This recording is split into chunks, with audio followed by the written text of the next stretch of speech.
Welcome to another episode of Tell Me About It with Jakeel. Today we are joined by an interesting guest, Christian, my guy.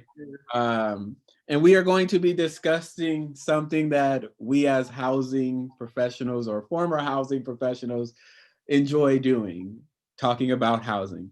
So this is going to be a part of a hopefully 3-part series, 4-part series of, talking about housing experiences with the different levels of housing professionals or former housing professionals, called Living in Your Skin in Spaces Where Non-White Skin Isn't There. Right. What that also means is we're going to particularly be talking about our experiences as housing staff of color in a space like a PWI. So, like we do with all of our guests on Tell Me About It with Jakeel, we ask the dying question. Christian, tell the people about an experience that you have had with me. It could be anything.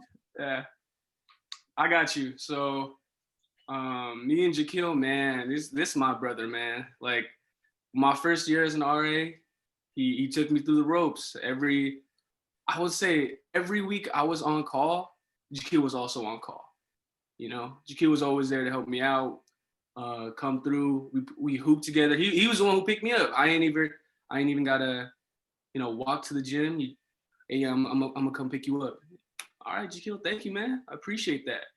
When I lived by myself, Jakeel came through in Fullerton. He waited like an hour? I think he waited an hour after I got off work. Yeah. I was like, yeah, Jakeel, I'm gonna be done at 6 p.m. I think I got done at 7. Yeah.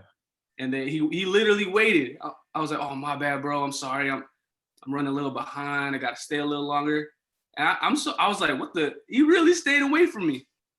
I appreciate that. But I want to say the biggest and most memorable thing I'll never forget. I don't know if you remember it, but that one time we were like in the patio area, the little the common area for Parkside in the front. Those little tables.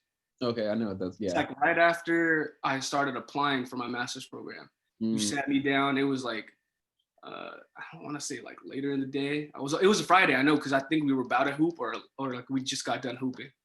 And then you were just talking to me about life, what you want to get from each program. You broke it down school by school, every school that I applied to. And you're like, what do you want to get? What are you looking for?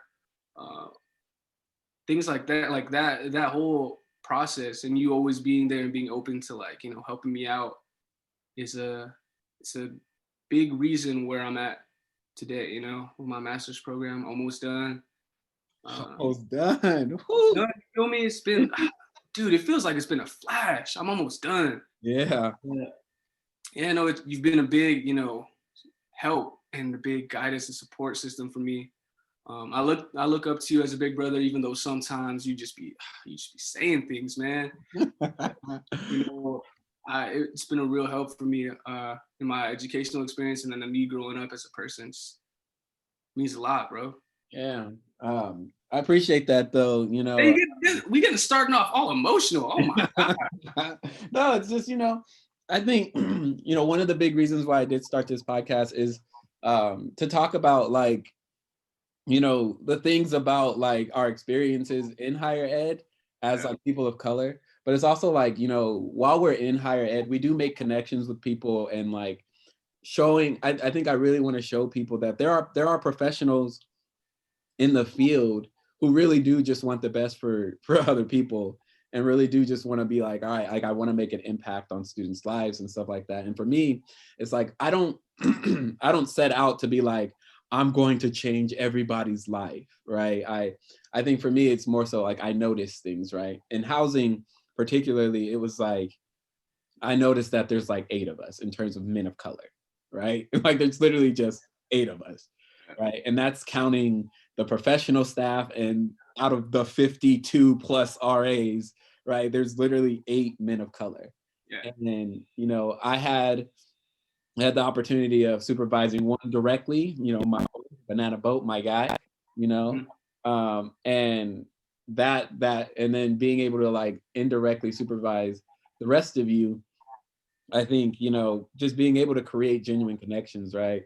And let you all know, we as staff too we're normal people. I hoop, I talk shit, I joke and stuff, but like at the end of the day, like, my experiences in grad school or how I got to grad school and stuff, if I could help somebody with that, like that was my goal.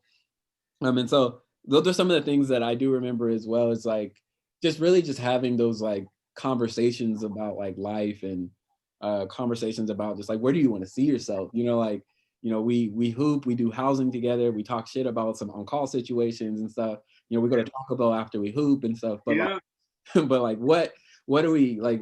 Where do you want to see yourself? And I know like there was a period of time where you were like, oh, I'm going to be an RC, and then I'm going to go to grad school and stuff, and it's going to be all this, and it didn't pan out that way. Where which I don't get it, but Yeah, man. Oh my god. I don't get it. I was like, oh, I would have hired him, but whatever.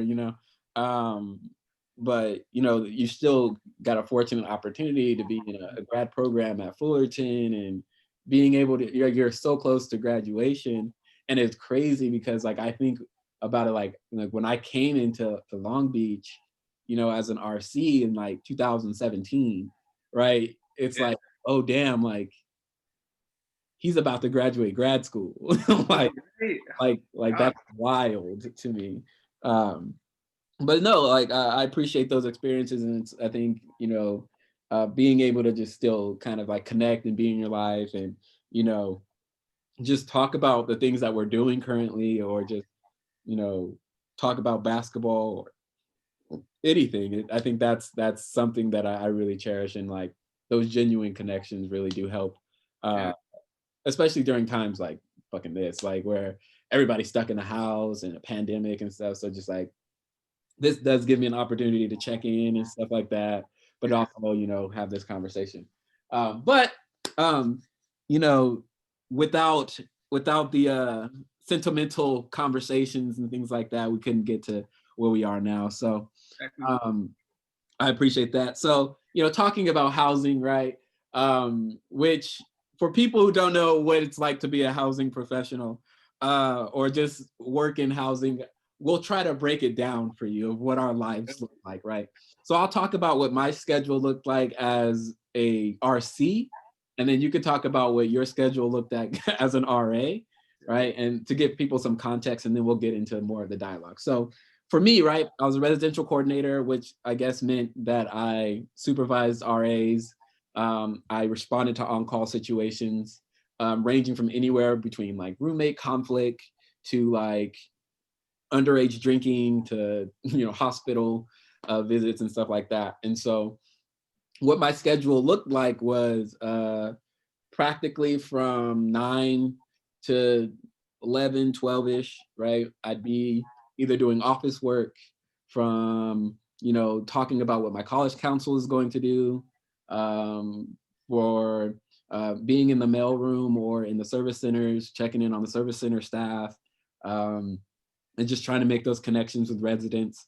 Then I, take my little lunch in the dining hall, then get back to the grind of checking in with students, one-on-ones with my advising council, college council. Every once in a while, my RAs will have programs that I'd have to evaluate or something like that. From there, I would procrastinate on doing homework assignments from grad school, and then try to connect with the RAs. And then, you know, from 5 to practically 10, it's all grad school, class, assignments, group work, all of that, and then returning back to housing to deal with more like residents or hang out with the RAs and stuff like that if I wasn't on call. Now, if I was on call, different story. Uh, Yep. on call, I can't go nowhere. I'm stuck within a radius, can't be no further than 15 minutes away because the phone can ring for anything at any given point. Um, Usually we as RCs, we hold the phone from like 9 in the morning, 10 in the morning till the next day, and then we pass it off to the RC. And so that phone could ring for practically anything. It can be something as small as an RA having an issue, or residents having issues, or police being called, or anything like that. So that's what our schedules look like. Well, for me, which was pretty busy. I didn't really have free time. It kind of killed my social life. But that's what it looked like. I busy for most of the day and then grad school for the night and then back to kind of relax until the next day, start all over again. But what was your RA schedule like?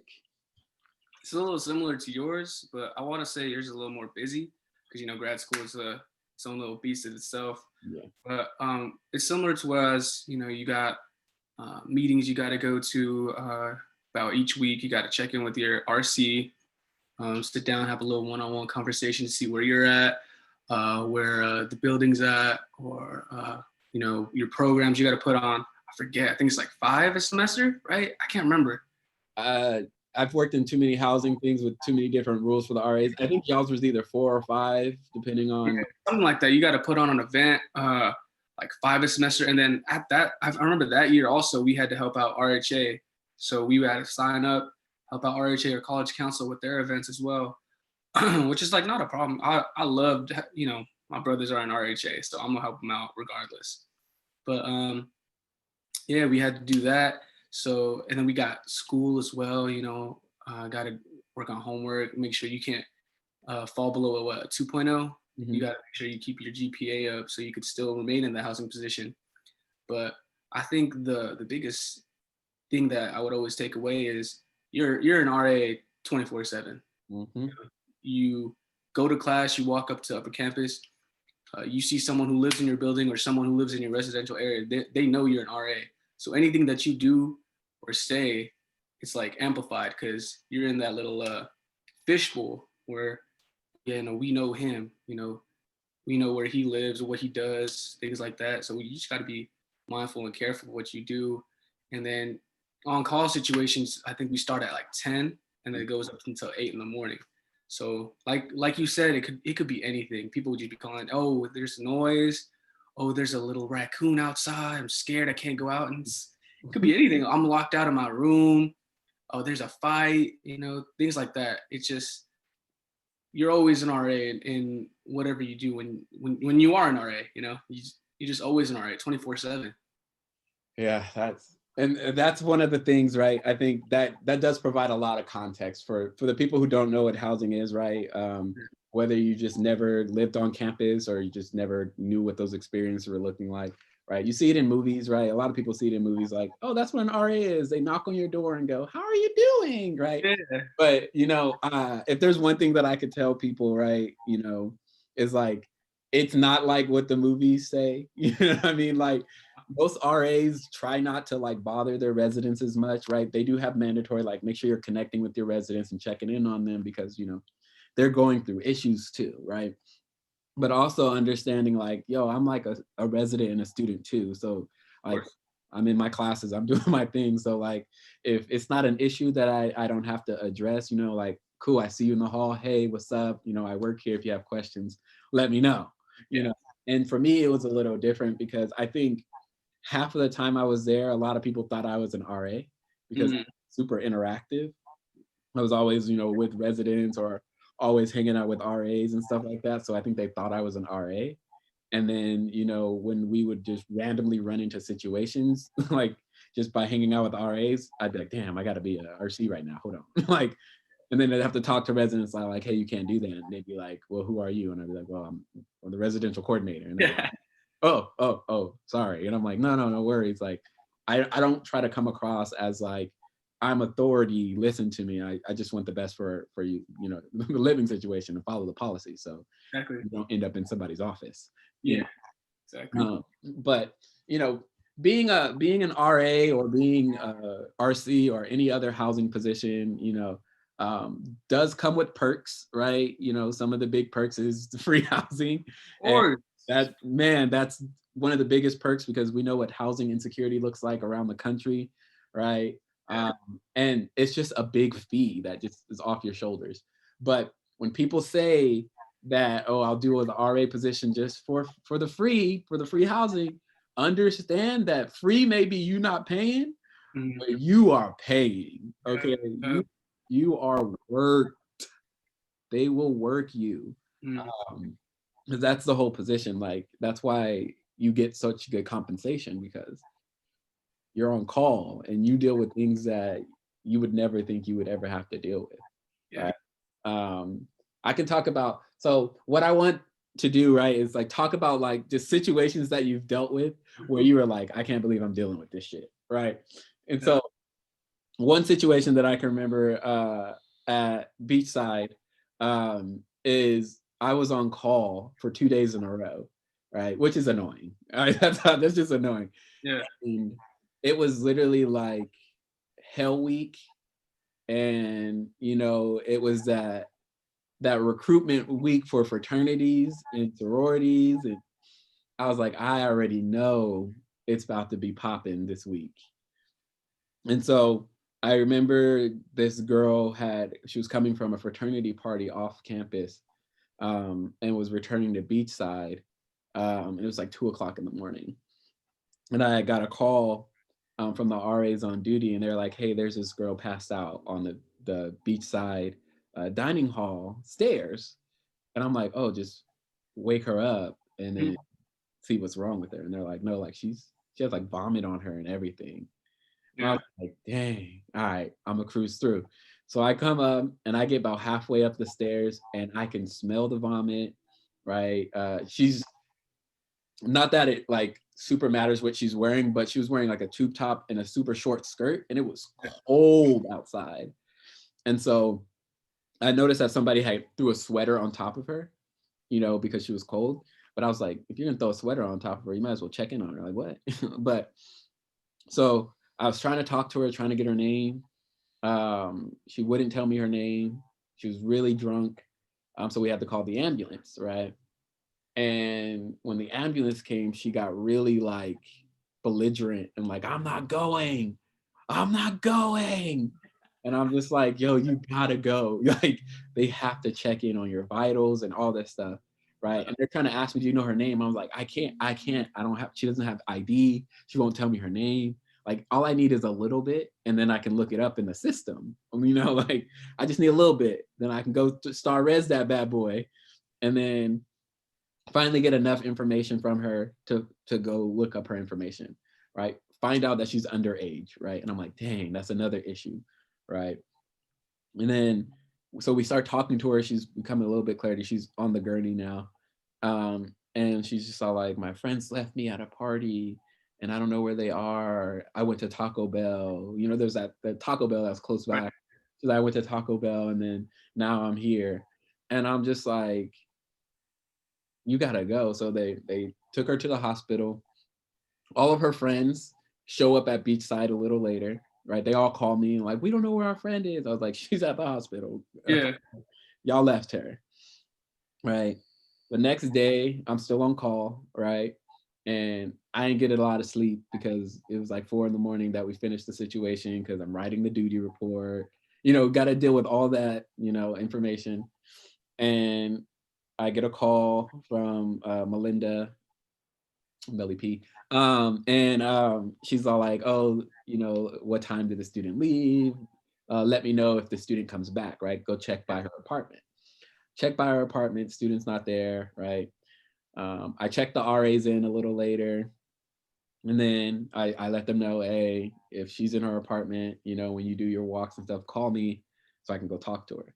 Yeah. She's in her apartment, right? I go there, I knock on her door, and I'm like, hey, are you good? She's like, yeah. And I was like, you have to set up an appointment with me. We just have to talk about the situation. Set up an appointment, right? Happens that she lived right on my floor. So I was like, oh, okay, cool. So she knocked on my door, right? I opened my door, prop it open, sitting on my couch, and we're talking. And I'm like, so like, how's everything? How are you feeling and stuff? And she's like, I feel really sick and all this stuff. And I'm like, well, what's going on? She's like, oh, it's not like physically sick. She's like, I'm just really thinking about my college experience now. And I was like, what do you mean? She's like, well, I'm a sophomore and that was my first fraternity party and all my friends left me. And, Dang. and she was like, and then when I woke up in the hospital, they weren't there. The only people that were there were my parents, and they had to fly 4 hours down to come see me in the Dang. hospital. And they had a hospital bill to pay. And I was like, yikes. I was like, what does that mean for you? Right. And so we just had this like really real conversation. Um, and she was just like, I don't think I'm ever gonna drink again. And Mhm. I was like, well, don't say that now because you're young, right? Yeah. This experience is going to shape the way you think about drinking at parties and stuff like that. I was like, it's your college experience, like enjoy it, but also understand restrictions, understand where you are, safety, and like who you're with, like your friends. I was like, that's the first thing that you got to reevaluate. It's like the people you were with, they left you. Yeah. That's the truth. They left you. Yeah. Like you got to figure out if those are people you want to still have in your life or not. And she was just all like, I really just appreciate you sitting down and having this conversation with me. I also appreciate the fact that, like, you know, you actually helped me, you know, instead of leaving me up on those stairs. And I was just all like, well, it's kind of my job. But like, I was like, but honestly, if I saw somebody on some stairs, I'd probably go up there and check in on them anyways. And and then I remember her leaving my apartment, and then the next day I had to have a roommate conflict with her and her roommates because her roommates were the friends who left her. So Dang. she decided to switch rooms, and I was just like, this is wild. What too? This is wild. But Yeah. that was Dang. like my first like big beachside on call situation. Yeah. There's definitely several other situations that I've had, but that was like my first like at beachside while I was on duty. Like it was wild. It was just wild. I was just like, what the hell? But for you, right? What has been a situation that you've dealt with where you were just like, why am I dealing with this? Shoot. There's a couple. Uh I wanted to talk about my first year, you know, because obviously you were there. Yeah, You helped me out with certain situations. yeah, yeah. Literally day one, move-in day. You know, everyone's moving in, everyone's getting to know each other. And my partner Dana, shout out to Dana by the way, she got engaged. Oh You saw yeah, that? yes. I saw. Literally my first day on the job, when everyone's coming in, you know, the rooms in Parkside, they could fit max 8 people, right? Because it's a little shoebox of a room. Yeah, Even then, like the rule is like 6 people. yeah. So there was one time, like, or that one day, it was everyone's in the common room area trying to, you know, mingle, trying to talk to each other, trying to get to know each other. There's people passing by the common room area, you know, some random people. Obviously, I'm getting to know everybody. It's first day, people, swarms of people coming by. Yeah. So I'm just like, what's going on, you know? But I didn't think much of it. First day, I just like, oh, they're probably just hanging out, like going to different rooms, checking out. So I'm talking to everyone in the common room area. Dana's like, are you not gonna say nothing? I was like, what you mean? Like, what's going on? And then she just like pointed me at that direction. I was like, what? So we start walking over to where all these people, you know, turned into like the suite, because Parkside, how they're set up, it's suite style. You know, they got multiple rooms in one little area. So we turned to the little suite area, and sure enough, there's just like hella people just chilling around there. You knock on the door, on one of the doors, right? Because you could just hear like mumbling, people like music playing, hella people talking. We knock on the door. RAs, open up, please, right? Silence. Just right after that, complete silence, bro. Music was just busting. People were just talking. Like, where'd everyone go? You feel me? And you just hear shh. It's quiet. RAs, please open the door. Dude opens the door. He's just like peeking through. He's like, yes. And Dana took control because I was so confused. I was like, I did not think this was happening right now. You feel me? Yeah. And then Dana's like, can you please open the door? Dude opens the door all the way. At least, Jakeel, I'm not joking, at least 16 to 17 people in that room. Shoebox of a room. Four people on a bed, 4 people on the bed. And I was like, what the hell's going on here? We come in, she asked, can we come in? You know, that's the thing you got to do. You got to have cassettes come in. Yeah. So they said, yeah, we come in. You've seen the closets. Closets are not big. You could fit a few clothes in there, you know, a few hangers. 2 people in each closet. I was like, what's going on? Like, what's happening here? There's just like beer everywhere, alcohol everywhere. I was just like, man, this is literally my first day on the job. Like, all this is happening right now. I'm just trying to relax, trying to hang out and meet new people in the building.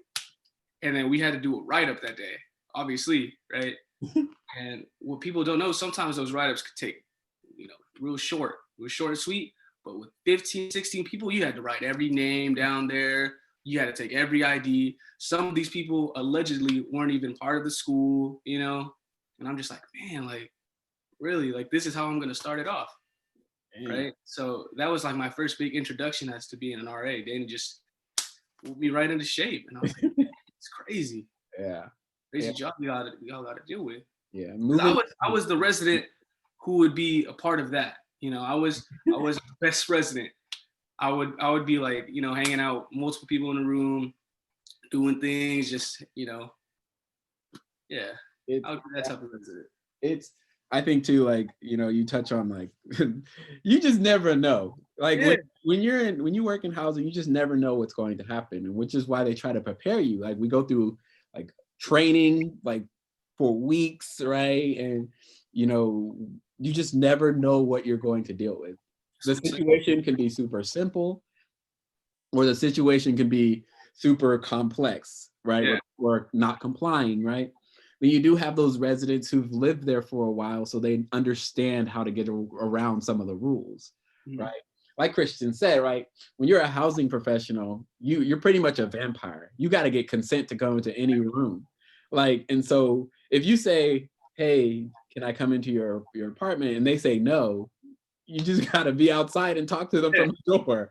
And they have to open the door, which is why RAs typically call RCs or an upper level staff member, and we have a little bit more authority, but unless there's probable cause for us to key into a room, we still can't come in. And so those are hard, right? And I think we'll talk about some of the situations that we've personally dealt with together. But I just wanted to touch on like being a housing staff is difficult already, right, in itself, right? Which is why I always commend RAs, and that's why I treated the RAs the way that I treated them, right? Y'all are first responders. Y'all are the first ones on the scene, right? Y'all are there before us as the ones with more authority. And so y'all deal with everything. So I was always like, treating the RAs with the utmost respect and trying to just like make sure that they was good,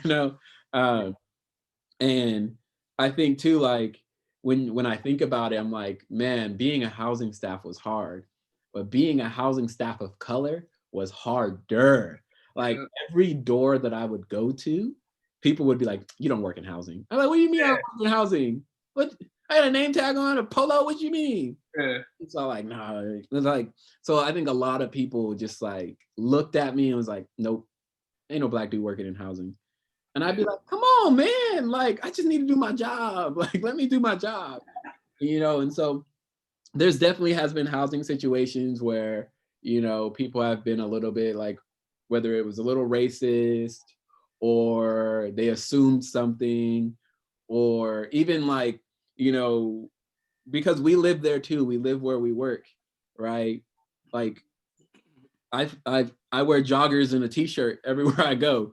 So of course you're not gonna like on first glance be like, oh, he's a housing professional staff member. That's what I'm saying. Yeah. But I got a name tag on. Nobody's pretending to be a housing. Yeah. So like I got a lot of underestimation and stuff like that, which really sucked.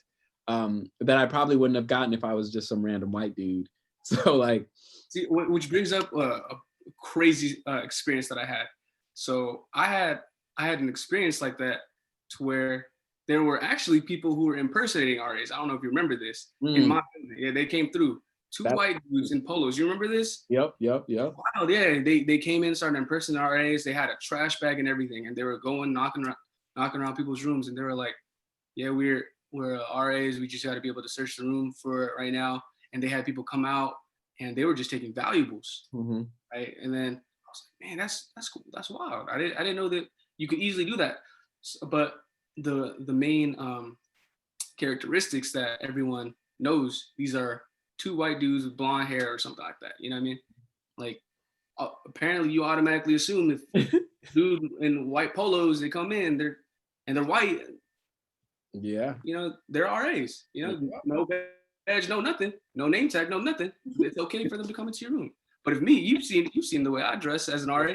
I got my little, my little muscle t-shirt on, shorts, my bandana we're rocking. You don't think someone like that, oh, he's just walking by, he's not an RA. Yeah. And that's the crazy thing. It's like, the way that we dress as housing, right? They try to create standards. Oh, please wear your polo, please wear Long Beach gear so they know that you're a staff member. It's all like, no, like the fact that I'm knocking on their door and screaming policies at them should tell them enough. And I got a name tag.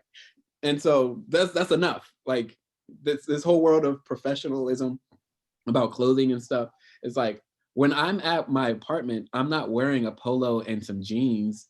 And like, I'm wearing joggers and stuff. And when you're responding to a situation, I'm not about to just rush to put on clothes. I'm going to go respond to the situation because I don't know what's going to happen.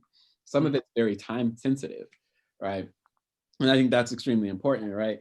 And I think that situation is the perfect example, right? Like if me and you were just walking around like with trash bags, knocking on people's doors like, hey, we're RAs, let us into, people, even though we were staff members, they would probably like, no, show me proof. Like, and it's all like, why? Because of what I look like, you wouldn't just let me. That's what I'm saying. Like, the crazier thing is like, some of the residents have met me. Like, we've had conversations. I'd be behind the service center having these conversations with them, name tag on and everything. And then I would ask them something at a program or something, and they would act like they don't know who I am. I'm like, I just had a conversation with you about your package. Like, I work here. Clearly I work here and stuff. And so those are definitely some of the weirder things that like has happened in housing just because of, not being white or not being like housing what they think housing is, right? Most of the posters are just, white dudes, white girls, like, you want to be a housing staff member, want to be an RA? They started switching it up, and which is good, but there's still the issue of representation, right? And we'll talk about representation in a little, but I want to talk about these experiences that we had while I was on call. I'm thinking of one in particular. Same one. I forgot the dude's name, and I guess it's not even relevant, but the dude who was being creepy. I remember his name. We'll call him B. Man, I remember just being like, this dude is creepy. Like, and that's one thing you will experience in housing. There are creepy people. There are dudes who will like follow you to your apartment. There are people who are just trying to like get all your personal information, all this stuff, right? It happens wherever you live, but walk us through that situation, Christian. What happened on your end? I was just a little already confused of what was going on. I had residents coming into my room, like letting me know what was going on with this creepy dude. He came in from, all right, so I'll start from the beginning. So this dude, he came in from a different building, right? First of all, and they moved him to our building. I don't know why. He's a senior, right? He's about 23, right? 23, 24 at that time. He's moving to a building all freshmen. First of all, why would you do that? Why would you have a senior dude move into a building all freshmen? That don't make sense. First of all, that was a red flag for me. Second of all, they put him in my building. They're like, Christian, you're great RA. You know what I mean? You're doing good at your job. We want you to have to watch it. Why me? What did I do to accept? I didn't do great. I haven't been great yet. But they put him in my building. And already students, not students, our residents that were coming in, hey, Christian, this dude's a little weird. He just be following us to our room. These are all girl residents that I had. They would be going into a room, open the door, and apparently he'd just be running in and just trying to go into their suite. I'd be like, man, this is already wild. So I sat him down. I was like, hey, you can't be doing that. This is their personal space. I understand it's a public space, but this is their suite. You don't got a key to the suite. Don't go into their suite, right? Other situations, he came in. Everyone's in my building welcomed him with warm, open arms. Warm welcome, open arms, exchanging information, maybe either Snapchat, text, things like that. So there was one time one of my residents said to him, "I'm going to go to bed." So she goes to her room, right? She didn't go to bed. She was just talking to her roommate, right? This dude alleged, like she told me, I believe her because she's not one to just throw out lies out there. He went like outside to her window area, like the blinds. There was like open area for him to see. He's peeking through and seeing and texted her, "You ain't asleep. Why'd you lie to me?" And I was like, what's going on here? But the situation with you, I think he was with what I remember, he was going into suites, and then you had to get called, right? And I think you were already there. I don't remember if you got called or you were already there hanging out. So I was already there hanging out with you. Yeah. And you were just all like, because we were both on call. Yeah. I think you helped me with the situation. And I was like, for sure. Yeah. What we got. Yeah. And then you were telling me about him. I gave you a whole rundown. Like he's had situations before, dude may be a little like off. And then you were telling me like the way he talks is a little different and stuff. And I was like, okay, I'm sensitive to those issues, right? Yeah. There may be a social barrier. There may be like, mental health issues, whatever. I was like, all right, let me just put myself in mind, It took you real quick to prepare yourself. I think it took you less than 10 seconds. I was like, all right, I'm ready. Let's do it. Right. So I remember we were walking into the suite of where they were saying he's at. But I think we were searching for him. We went suite to suite searching for him because I think he went into one of the girls' suites. So we were just searching, and then we went in to one suite and we were like, oh, he ain't here. As we were walking out, he pulls in to one of the suites. And then I was just like, I remember I was stunned. I was like, what are the odds? You just pull up to this suite. Don't got a key because I know where he lives. You know what I mean? I'm the RA. I know where everyone lives. Yeah. So he doesn't have a key to this suite. There's no way he got a key. So I was just, oh, shoot, like he's here now, And I looked at you, and then instantly Jakeel turned into Archie's Jakeel because I don't know, you got a switch like that where you can flip it, and you started to giving him in. You started to give him the little whole rundown. You can't be doing that. But I can't remember exactly what you were saying. But I remember I didn't say anything because I was like, well, actually, what I do remember about it, because I do not remember what I said either. But I do remember in the conversation, he started to talk to me like he knew the policy. Yep. And I was like, all right, let me explain to you the policy. I was like, if you do not have a key to this building, to this suite, you are not allowed in here. I was like, I don't care if the door was propped. I don't care if it was unlocked. You are not allowed in here because you do not live here. Yeah. Right? Now, if you want to live in this suite, ask the people if there's an open space, and then ask your RA, who can then ask their RC to switch you into a room. But that's not how it goes. You don't get to just pop in where you want to pop in. Right. And I was like, and if you have any other concerns, I was like, you don't have to go to your RA. You can go directly to me and we can have this conversation. And then he was just like, that's how I was looking at you. I was like, oh, shoot. All right, Jakeel. I was like, because what we're not going to have is you making people uncomfortable. Right. I was like, we can't have that. Right. We can't have situations where people don't feel comfortable in their own homes. Yeah. And, I just, address the situation. And then I remember, him leaving the suite. We waited for him to go back to his room. You're in yours. Shut the suite door, make sure it was locked, and then we walked away. And then I was like, all right, now back to what we was talking about. And you was just like, but I was just like, man, Jakeel, because I remember that situation so vividly. I was like, man, Jakeel, I gave you a whole rundown real quick, and you were able to just lay it down on it. And I was like, man, I didn't say a word. And I think this is probably like already 5 months into the job. I didn't say a word because I didn't know what to say, because whenever me and him talk, he would just be giving me, he was a senior at the time. I think he was living in a housing for 5 years or something like that. He was giving me all this spiel of the rules and regulations of housing, and I'd just be like, man, apparently I didn't know that. You know what I mean? But you laid it down to him, and I was like, thank you, Jakeel. I'm glad you were here. I appreciate you, man. Yeah, I think for me, because to put into perspective, right? Like when I first started at Long Beach, I didn't get to go to training.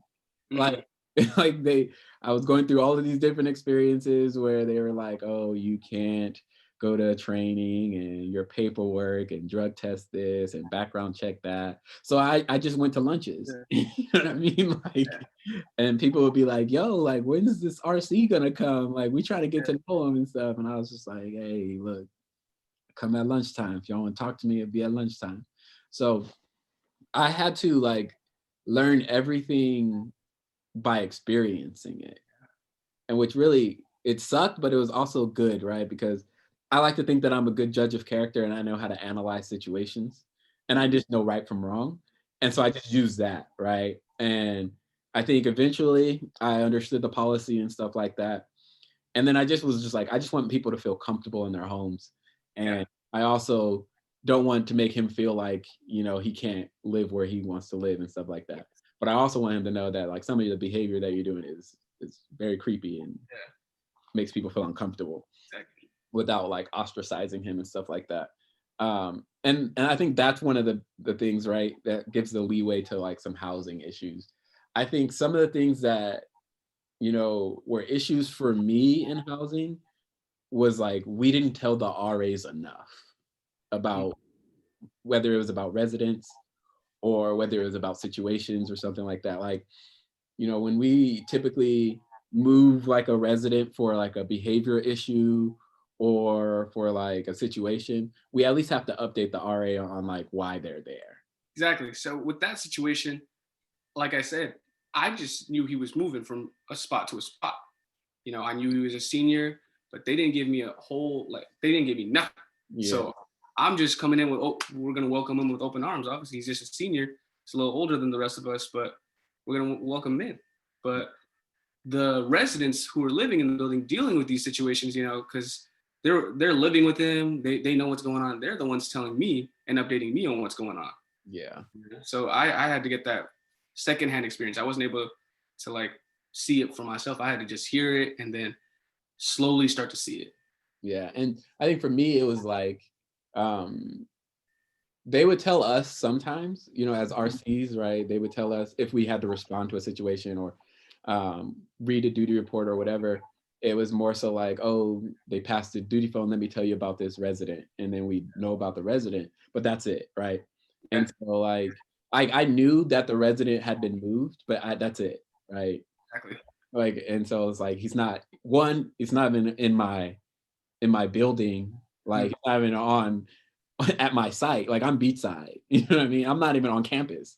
yeah, I'm off campus apartments. And so when we responded to situations, that's why it was always confusing to me. I was like, why am I responding to situations on campus when I live off campus? So I got to drive on campus to go respond to something that could end really quickly. And so that never made sense to me.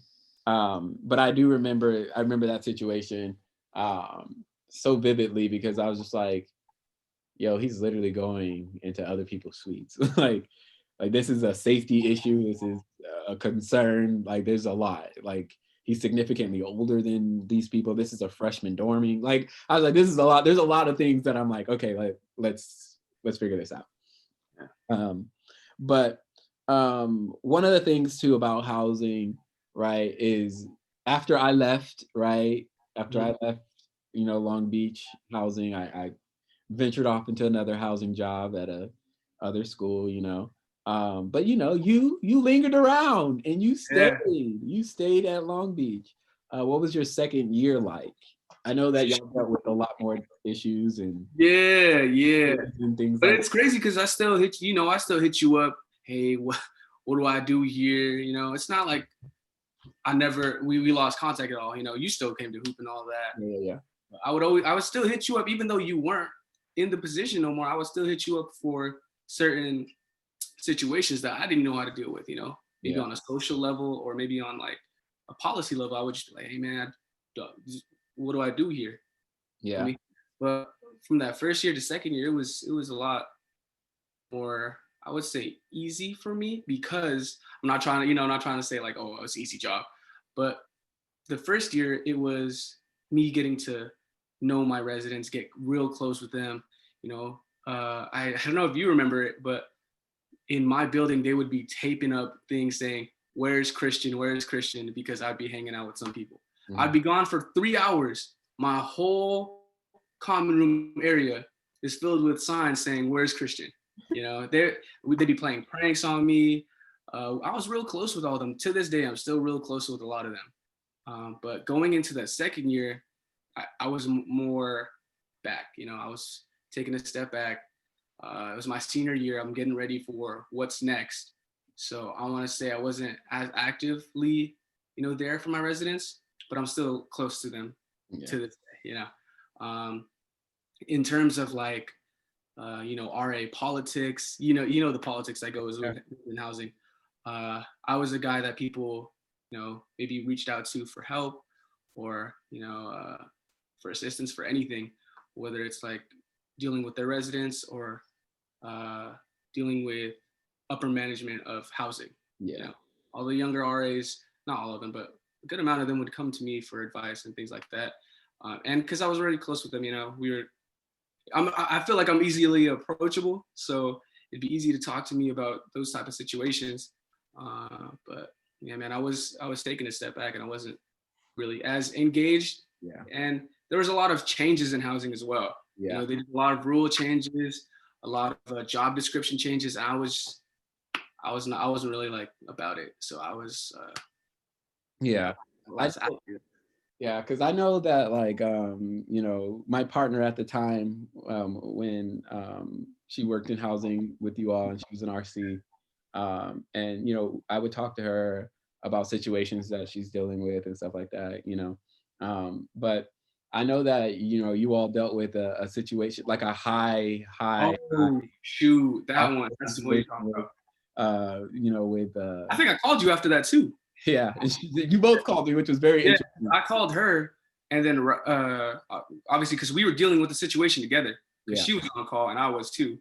And I think I called you right after. Yeah, and it's like, you know, while when I was there, I didn't have anything like that happen. You know, I think too, like, it's just being very people centered, right?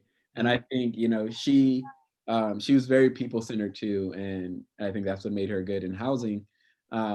You know, and why she continues to be good in housing and stuff like that is like, you know, she was like, I'm worried about Christian, and I'm like, yo, Christian better not go outside. That's literally all I was saying. Why would you go outside? The RA job is cool and all, but it ain't that cool. You know what I mean? Like, like not to. Can we tell that story a little bit? What happened? Yeah. Oh my gosh, for people, you obviously know, but with that story is, I was gonna, you know, tell that story myself, but I want to say it here too, because, you know, for the podcast. Talk with Jakeel. But when I was on call one night, I got a phone call from, you know, the police. I don't have the caller ID on there, so I answered it. Hello, my name is Christian. What's up? What's going on? You know, I don't answer professionally. But, they're like, yeah, there's a situation out here. Can you please come outside in the park, you know, the Parkside Pathway area? I was like, yeah, for sure, I'll come outside. They didn't let me know nothing. I don't know what's going on. They said, can you come outside? And I was like, okay, sure. So I get out my building, go outside, look, 6 cop cars just like out there. I was like, oh shoot, what's going on? What we need 6 cop cars for?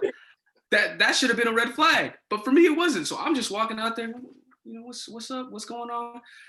Talk to as I was walking there and getting ready to talk to them, they're putting on their vests, you know, the bulletproof vests. So what the hell? And I see like 2 cops coming up with like those big ARs. I was like, we going to war? Like, what's going on here? And I come up to one of them. I was like, hey, I got called. I'm the RA on call. I got called for a situation. They gave me the whole rundown. Hey, there's been a robbery at the 7-Eleven down the street, and the 2 or the 3 suspects at large have come here to the Parkside area with a gun and a knife. And I looked at them like, wait, what? And then I looked to my right, like the corner of my eye. There's a car that got smushed and crashed because they were driving through our campus, and they crashed the car and they did. And they said, yeah, the suspects at large are here in this area. I was freaking out. I was like, well, they're here with a gun, knife. Oh, okay then. And they said, we need you to call your supervisor. So I call her up. I was like, hey, this is the situation. This is what's going on. They want you to come out here because they asked for her to come out. She said, no, I don't feel comfortable coming out there. And I said, I wouldn't either. I don't know why I'm out here. And then I said, she doesn't feel comfortable being out here. I don't either. Like, what you want me to do? They said, son, I don't know why you're here. You can go back to your dorm. Just make sure everyone's safely in their rooms. I said, you don't know why I'm here. You called me to come out here. So I'm already like, man, y'all pissing me off at this point.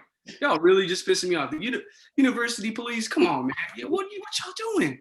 But at that time, you got 6 cop cars. All the residents are out. What's going on? What's going on? I got to yell out with my voice. I was like, hey, everyone, go to your rooms. Don't come back out. So everyone's slowly going into their rooms. I went to my room. I locked it up. I started barricading. I'm not gonna lie. I started barricading. I was like, man, get in here. I'm not trying to die. Yeah. And then that situation lasted, I want to say, until 4 or 5 a.m. I couldn't go to sleep because, I got calls like, like just updates, like give me updates on what's going on. I was freaking out. I was like, man, they out here. They really out here. They could be among us, because in housing, you've seen it. People just let people in. They don't even have to know who they are. They just, oh, you trying to come into the building? All right, then you can come in. Mm-hmm. I mean, like, no one really cares. Everyone's really open about it. No one's really, oh, you don't live here, you can't come in here. You can come in all you want. So I was freaking out. You heard helicopters hovering over us. I was like, man, what they got me into? I literally could have died. If they were at a shootout, I could have died. Absolutely. I'm in the middle of the battlefield. Y'all got vests on. Let me have a vest. Let me get a bulletproof vest out here. Let me get a gun. Yeah, I'm here with no ammunition, no nothing. Yeah, and that's the thing. Like, that situation, it's wild because, like, I think about it. Right, we've had situations at Cal Poly that I dealt with, but it's very similar. Not to that. We've had people who are running away from the cops come on property and of course, yeah, come into somebody's apartment and all that stuff. And we're like, yo, stay in the house. Yeah. But in your situation, it just shows like the relationship, even when I worked there, right? The relationship that we had with the police officers, they were not good. I was all like, y'all are supposed to be responding to these situations and y'all don't know why y'all are calling us. Yep. Y'all don't know our policy. So y'all just be like, why are we called? We're like, because we were told to call you when we had this situation. Mm-hmm. Like always with marijuana, right? We had to call them, right? Hey, there's marijuana in the room. And they'll go in there and be like, oh, it's only like a gram. I'm like, what are you telling me for? Yeah. Like, this is your situation. Deal with it from here. And they'll be like, I don't see an issue with this. And I'll be like, so what are we supposed to do? Exactly. Like, I'm the supervisor and I got to tell my supervisor, hey, police came and they said that it's no big deal. Yeah. And then she got to tell me like, what do you mean? I'm like, that's exactly what they said. Yeah. They're going home. That's what they said. They're leaving. Mm-hmm. All right, we'll put it in the duty report. All right. I mean, I guess so. Like, like what? Like how is this something that like that's not talked about?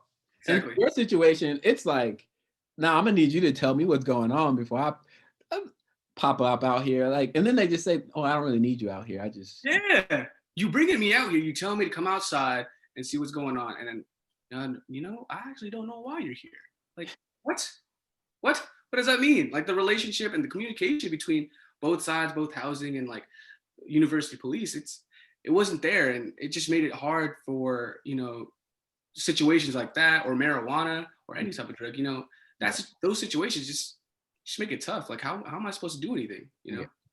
Yeah, and one of the things that I always say with other housing professionals is I feel like we get more training than police officers do. Like I really do feel like we get a more overall training. Like yes, they deal with like more hostile situations, like like they respond more interactively.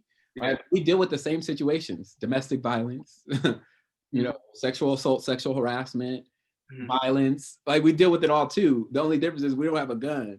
Yeah. And we can't touch nobody. Yeah. Like we just gotta scream and yell and be like, "All right, you're not listening to us. We're just gonna call the cops." Yeah. You know what I mean? And so we go through the de-escalation training. We go through all these things, but we can't do much about it. Like that's the thing. What do you want us to do? You know what I mean?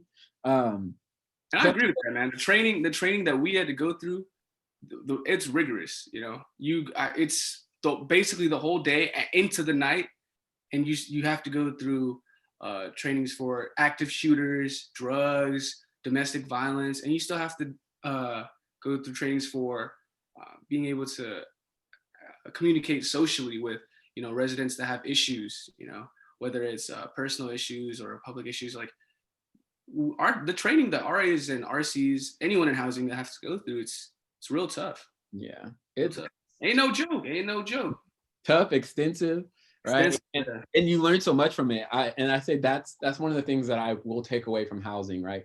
While in my first year of housing at Long Beach, I didn't get no training, but like the training that I was able to like put on or provide or learn. Ooh, I remember that one. I think those trainings really do help, right? And you get to gain so many skills from it. And I enjoy that a lot, right? Yeah. So some of the things that I think, touching on, right, is, there was not a lot of representation, right? Not a lot of men of color in housing, right? I could probably talk about the RAs on the fingers of my hand, how many there were in men of color. 4 RAs, yeah. You, Michael, Jordan, June. That's it. That's coming to mind. That's all the ones coming to mind. If we forget, I'm sorry, but I don't think there's any more. But if we forget, hey, sorry, right? Yeah. But then there was, RHA members, right? And they're technically housing, but they're not, dealing with on-call situations and stuff like that. Yeah. And those are, that's my guys. Those are my guys too. Sliced Bread, who was already on here. Yeah. Abe, you know what I mean? Yep.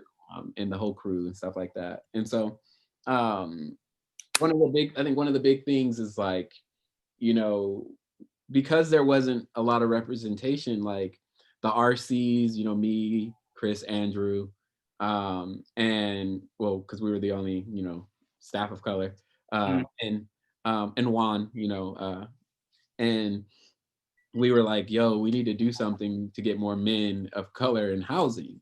Yeah. Right? And so we created BU, right? And Brothers United, trying to create bonds with the residents of color, but also being like, yo, we are RAs, we are RCs. We interview you for housing jobs. They are the ones who are doing the job and they can tell you what they did in their interview. This is something that we think will really help like your chances, right? And, focus group, it was beautiful, right? When we were able to have people come and just bond and talk and stuff. And I think that's one of the things that I would say that I'm glad we did, right? Because it did bring us closer together as like, RC RA relationship and stuff like that. But I think it also like exposed me to like there are more residents of color in housing because I'm stuck in Little Beachside, Yeah. And so I think that experience was one of the good experiences of housing, of just we went through so much information for them for trying to get this housing job. Yeah. And I think some of them got hired, some of them interviewed really well. You got waitlisted, yeah. Yeah, and so I think it was very successful. But talk about what that was like for you. Like, what was it like being a part of that focus group? And no, I loved it. I think Slice brought it up to me. He was letting me know this is what's going on. Jakeel and Andrew, they're trying to put it on for us. They're the ones kind of leading it, and I was like, oh shoot, I love it. Like, it's a great idea because, like you said, there's 52 RAs, right? And 4 of the 52 are men of color, And then if you consider all the people who are working, like you said, in RHA or above, there's not that many. Yeah. And just thinking about it, even our residents itself, like the amount of people who are men of color as a resident, it's not that many. Like it's kind of glaring how like the discrepancies of, oh, this is how many men of color you have in, housing, try to make them RAs, Yeah. no type thing. It was tough. It was tough to begin with because I think our first meeting, there wasn't that many people. I tried to bring as many of my residents as I could, but there wasn't that many people, and we still, outreach as much as we could. Like, hey, like you said, we're the ones who are interviewing you. Yeah. This is the job that you could potentially get. And the thing that sucks is a lot of the residents that I talked to about this, they were like, oh, I don't know if I should be an RA, Yeah. like, is it because of the representation? Like, you don't see people who look like you that are RAs, how, like, what's the problem there? You have the potential, you have all the things, all the correct characteristics, all the needs and wants of an RA. It's you, Yeah. but they just don't feel comfortable because maybe you don't see it elsewhere. It was crazy to me, but like you said, the bonds that we formed, I was real close with a lot of them, a lot of the residents that did come, or whoever came. And then I remember our first or second meeting, we had a hooping session right after that. You remember that? We all just hoop. Like, it shows we're just like y'all. Like, we might be in this position of authority or this figure, this public figure of being an RARC, but we're just like y'all. Yeah. Like, we're people of color too. We go through the same experiences. We like the same things. It's not that hard to become one because you have the potential to be one. So that's Yeah. what I loved it. I loved it. And I think that was one of the greatest things, right? Is like, and if I could talk to like Michael and everybody else who was on it, I think a lot of them had a lot of the same like experiences. Like, it was like we had a lot of fun, right? Because we were doing it just like we live here. Like, I would love to see more men of color in housing. Yeah. Right. It was also a chance, like, all right, even if you don't apply to a housing job, at least I saw you. Like, Yeah. it was hard seeing residents of color. Like, at Beachside, I had a lot more, people of color there, but they were all like older transfer students getting ready to graduate and stuff. They were like, I'm not trying to be an RA, I'm trying to graduate. Yeah. Whereas like Parkside and Hillside, it's like, y'all are like, y'all could be RAs. And they were asking us, like, I had people asking me all the time, all year long, oh, how do I become an RA? Like, I'm like, you gotta apply. Like, that's the first step. Mm-hmm. And then when we had just like that day of like mock interviews, and Yeah, that was a good one. I like that one. that one was good because we really went through, like, this is what it's like. These are some of the questions that you may be asked. Yeah. And I think a lot of them took a lot away from it, like, oh yeah, that would be good, right? And so I'm glad some of them did get hired, Mm-hmm. and they ended up being, I think, RAs with you in your second year. Um, and then I think too, it's just like, just preparation. That's like preparation to just go out into the real world, Yeah. and interview and stuff like that. But Yes, because we couldn't bring it back for the year after. Like, my second year as an RA, I was talking to Slice because it was just you, all three of you, Andrew and Chris, you guys were all gone, yeah, and it was just me and Slice. I was like, hey, Slice, like, we're kind of the only ones coming back for the next one, besides June, but June wasn't really too active about it. yeah, But we're the only ones kind of coming back. We got to bring it back, and it just didn't fall through. Like, the pieces just didn't work. I know with Slice's schedule, my schedule, it was tough if we were going to lead it, and I want to say we had, I think, the same amount of men of color, maybe less, the year after. yeah, It was already tough in itself. We couldn't get the pieces to move in, and I was just sad because it was fun having that. What was it, Fridays? yeah. Fridays, we had some food, and That's what I'm saying. Like, I wish. And game night. Remember that game night? game night. Man, I brought my TV. Oh, It that's was, how. I think it was really good. It was just an opportunity to bond, right? Because we all know, like, statistically and research wise, like, it's proven that, like, the more you feel like you belong on a college campus, the better you do, right? And Yeah. so we were really trying to, like, look, you belong here. I know housing's not always the greatest for people, right? When you're like, oh, I got, 5 roommates who don't understand my culture, or Yeah. I got, a whole floor of people who look at me like I'm the weirdo or something like that. Yeah. Right? Being able to just go to a common room and see everybody that looks like you, or just people of different cultures being able to just chill, talk about similar interests and stuff. I think it was really good to do that. And like it's unfortunate, and I think that was one of my biggest worries is like, yo, like me, Andrew, Chris, Bria, Brandy, all of us left, Hmm. right? And so like all the staff of color representation went all the way down, right?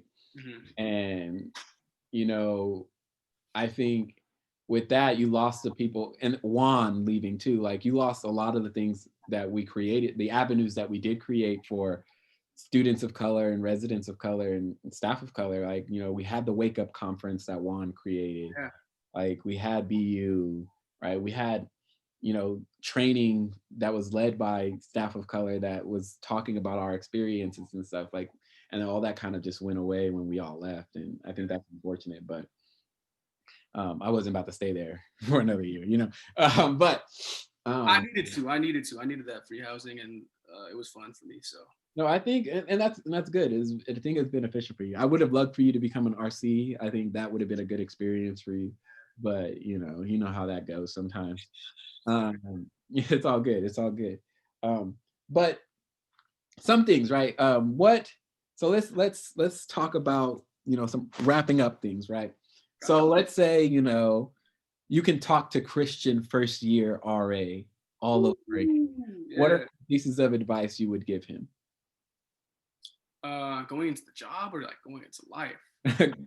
Going into the job, because Going going into into the job. life is a Yo, drastically that's different stuff. sheesh. I thought that's a long. That's a long one. But going into the job, I would say, um, make a more conservative, right? That's the word, conservative. Conservative effort into you know bringing your resident, because I tried. You've seen it. You saw Yeah, it. I tried bringing all my residents into BU, or maybe even reaching out to like different buildings, because that that whole experience of um, being a man of color in a job of how, like in a professional job of housing, bro, it's different. It's a different breed. Like I loved it. Maybe other people had other experiences. Obviously, it was tough for me. It's not like it was a cakewalk, but I loved it. Like meeting new people, because that's who I am. I like meeting new people, making new relationships, being able to get close to people, learning from people. Like that's all. That's all I'm about. But I would say be more open into uh, making those bonds with your residents. Just get ready for all the politics that housing comes with. I wasn't a part of that, because my first year, I don't know if you remember, but it's a lot of drama within the RAs in itself, and I never partook in that. I took a you know an approach where I tried to get close to everybody, and I found like who I was going to be close to and who I was going to make these relationships with, but I never partook in you know the gossip, the drama, because I'm just not. That's not me, man. Like I'd rather just build those bonds and those relationships, have those vibes, because I'm all about the vibes. Just have those vibes and have a good experience. Because who wants to live in housing if you're going to be dealing with drama literally every day? yeah, You live in your position of work. yeah, I don't think some people realize that. Like you're, like I don't have a chance to go home. Like my home is literally back here. Like this is home now. yeah, But if you're an RA, your home and your workplace is the same spot. yeah. Feel me? There's no running away and hiding. You're always there. So I don't know. I would just stay away from the drama. Just build the relationships. That's not what I would say. Yeah. I think if I was to talk to me as a first time entering in housing and stuff, I think one of the things I would say is make a bigger effort in like reaching out to residents of color. Yeah. Not that I didn't do it, because I did a significant amount of it. I think that like I could have either created more things or more spaces for the residents of color, or try to promote like more events and stuff that residents of color would go to, and just be more open to it. I'd also say to me like um just because some of the residents don't think that you work there or that you're qualified to work there because you're black or because Yeah. because you're not white doesn't mean that you're not any less like um good, or that doesn't make sense, but like that I'm not good at my job because I'm not, a white professional or anything like that, or I get compared a lot to my counterparts and stuff, and just realizing that like, I did have a very good sense of how to do the job and do Mhm. it my own way. And I would just tell myself like, stay doing it your own way. Don't Yeah. try to conform to like what everybody else is doing around you. Because I think what made me a different RC than a lot of other RCs was like I just didn't play by the rules that I didn't have to play by.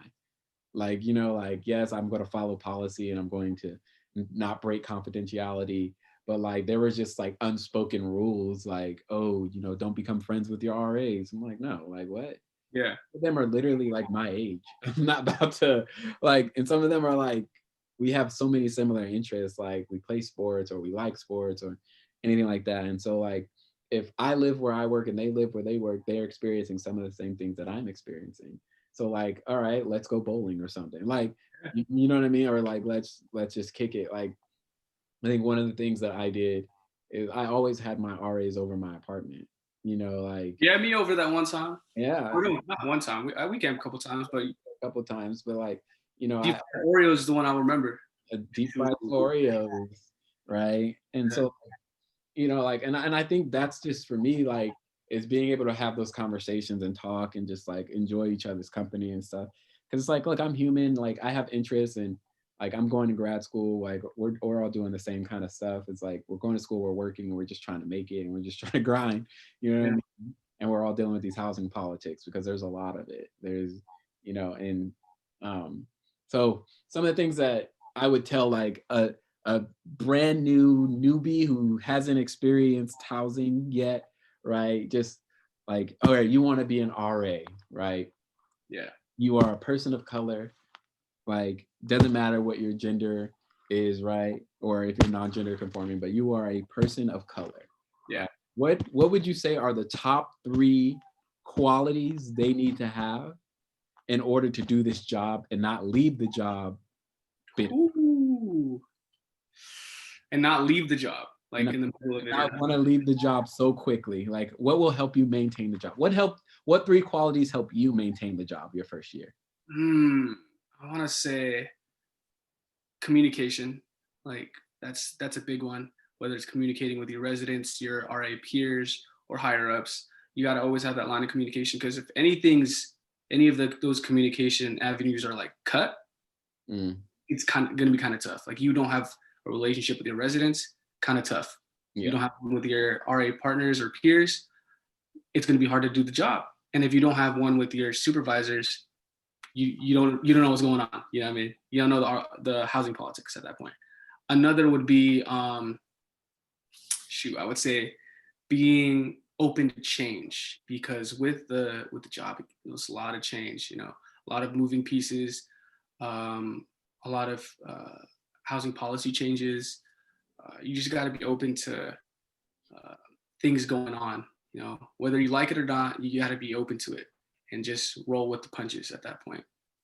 And the last thing I want to say is maybe it's like be understanding because a lot of these people come from different walks of life. Not no one comes from the same. They can come from somewhere similar, but no one comes from exactly what you're going through. Everyone's got their own baggage and luggage that they got to carry with them, luggage of life, and then you just got to be understanding about it. You can't uh, just he probably understand he probably knows what I'm talking about. Everyone's coming from somewhere different backgrounds, so you got to be understanding where everyone's coming from. yeah. Those are definitely. I think those apply to the RA position and the higher up position. Yeah. Uh, but What about you? What do you think are the oh, three things that people should bring? I think number one is patience. I Mm, Sometimes you want all the answers right away. sometimes you want things to be done right away. Sometimes like things are going to take time and you just got to be patient with it. Like, you know, I think that's one of the things that really helped me, and will help other people, is because like housing is a sometimes a shit storm, Yeah. and sometimes it's a beautiful chaos, and sometimes it's just chill. So Yeah. you just gotta be patient with whatever's coming. Um, Another thing is kind of on the same lines as yours, is flexibility. Like Mhm. you gotta be open to that be able to like, all right, change is happening, let me adapt, right? Yeah. Whether that's like your duty schedule, whether that's like, all right, maybe I wouldn't normally take a class at, 9 o'clock, 10 o'clock, but I really don't want to take it at 3 o'clock when that's prime time for like duty stuff. You know what I mean? Like, and then you're gonna end up having duty for like a week straight, So it's like being strategic about your schedule and letting it meet your needs. So being flexible. And then I think the last thing is just like, and I guess it's a two-parter, is like awareness, self-awareness, and just like authenticity. I think Yep.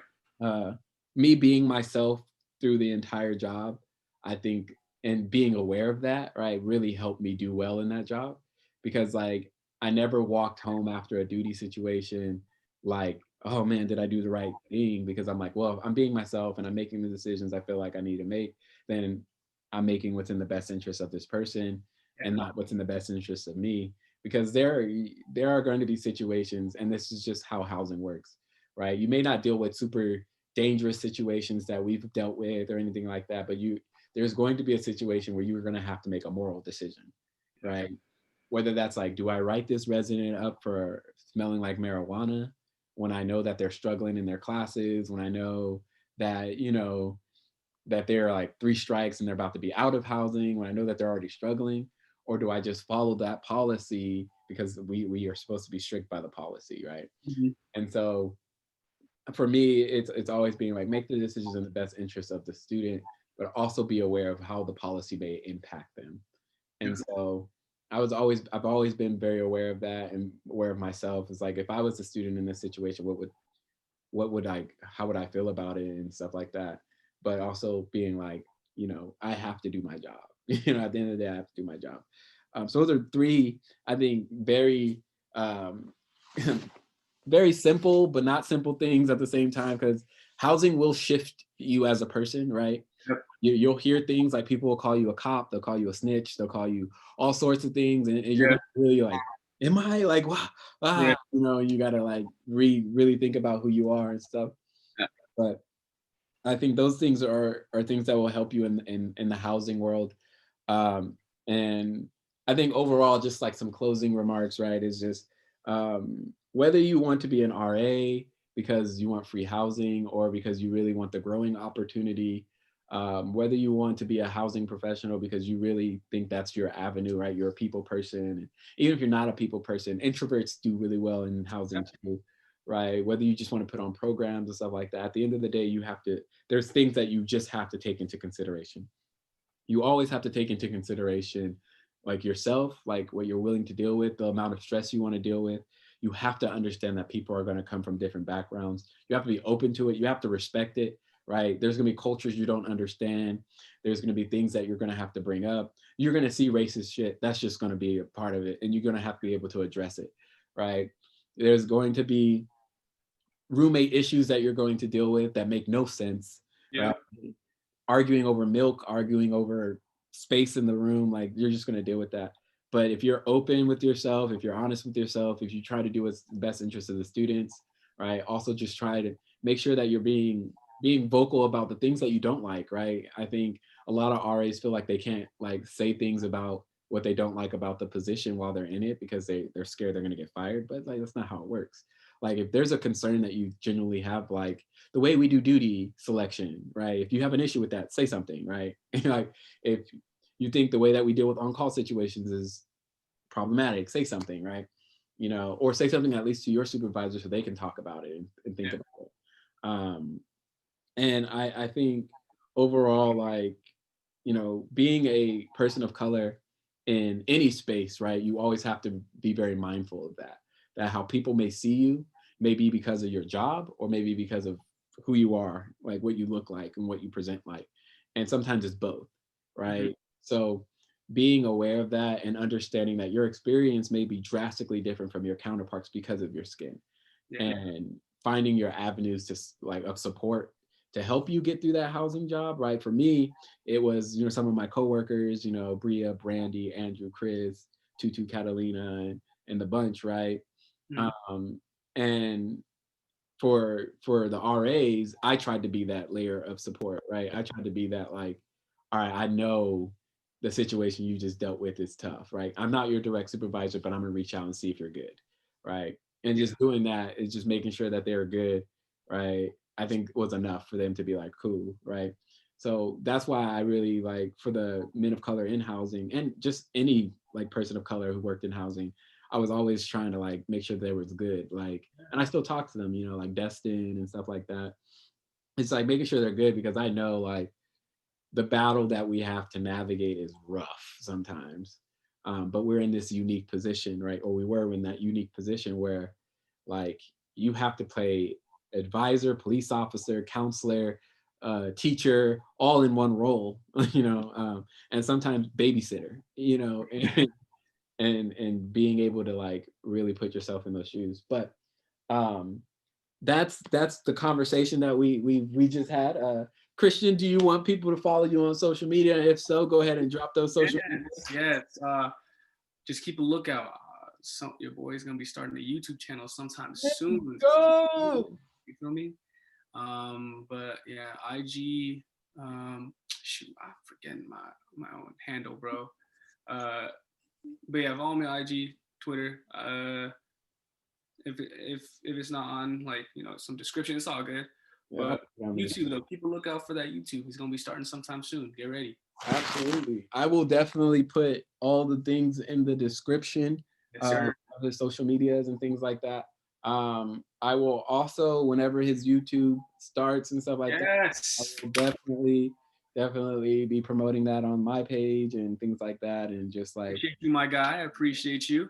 trying to get my guy some attention, and that's been another episode of Tell Me About It with Jakeel. Tune in next time. Enjoy your holidays, enjoy what you got to do, and stay safe out there.